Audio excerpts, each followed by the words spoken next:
Home Alone 2, Lost in New York, based on the film written by John Hughes and directed by Chris Columbus, illustrated by Kim Smith.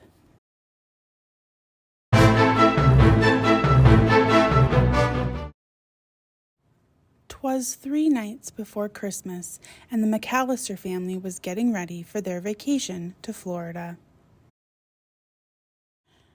Everyone was busy packing.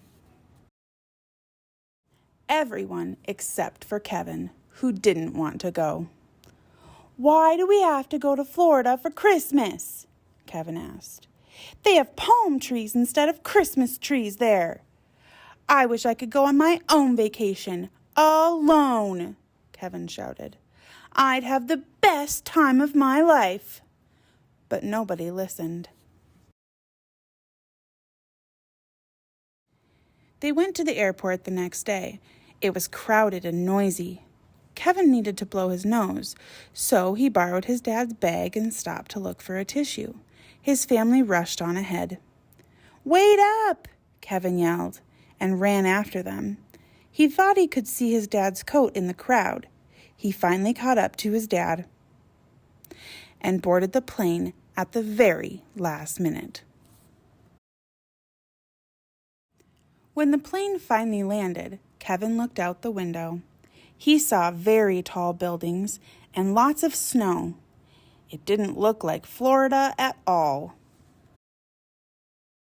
When Kevin got off the plane, his family was nowhere to be seen. "Where am I?" "New York City." "Yikes! I did it again!" At first, Kevin was scared. But then he realized this was his chance to do whatever he wanted on vacation.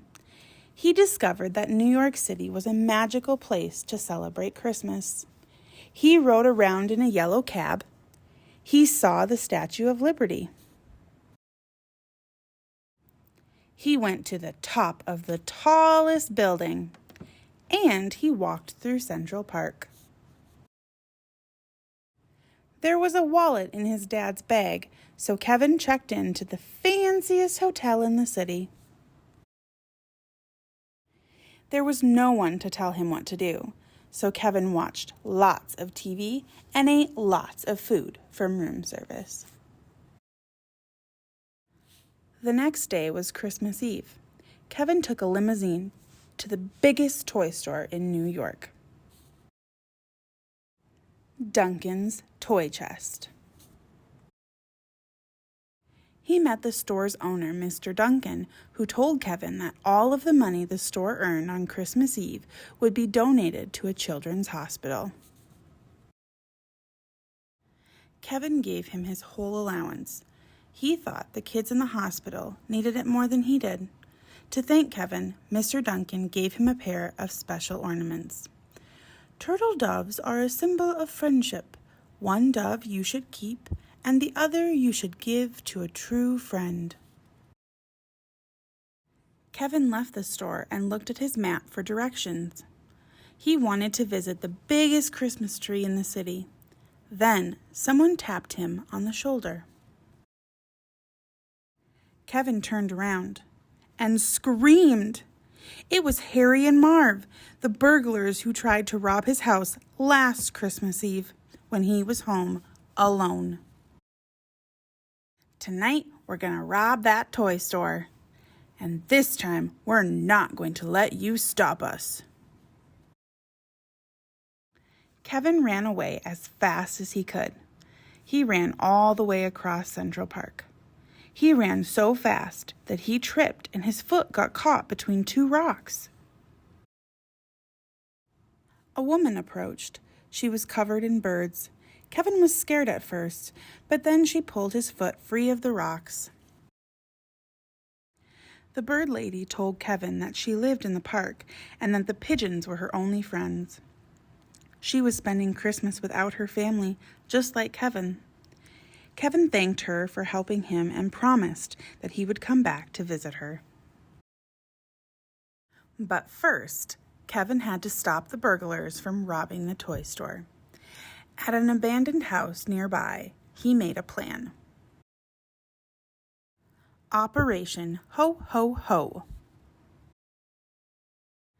Kevin poured goo on the floor and tied paint cans to ropes and lined up bags of flour. He stretched a tripwire across the basement and scattered tools in the hallway and painted the stairs with grease.